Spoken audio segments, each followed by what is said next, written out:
In this video, we're going to show you how to get the number of elements, the rows, in a feature class or a shapefile.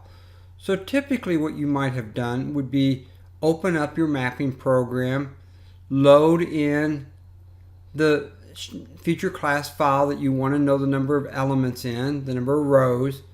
Then you would open the attribute table, and then you'd scroll down until you get to the last row, and that would tell you the number of elements in a file. Well, in this lesson, we're going to show you a one-step command that can give you that type of a number. So what we're going to do is we'll set our environment for where the geodatabase is located, and then we'll use a one-line command which will return for us the number of rows in this feature class. So let's see how that's done. So first thing we're going to do is set up our environment. So our environment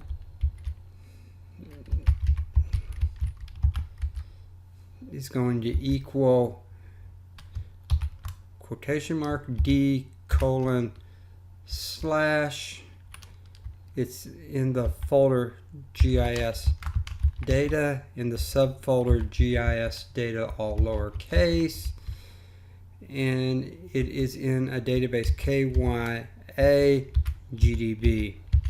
So I've set up the path where I'm going to just space over to getting outside of my quotation mark, and now the one-line command argpy.getCount, there it is. I'm just going to highlight it and hit enter.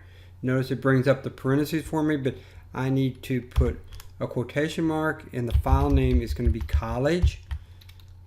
I'm going to space outside of the parenthesis, hit enter, and notice it returns for me a result 1204.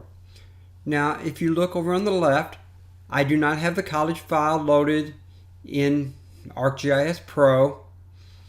I could have done this in my IDE just as easily, and again we're just showing you how to use the Python window inside ArcGIS Pro at this point. So this could have been done any place, and very quickly I know the number of elements, the number of rows within my feature class file.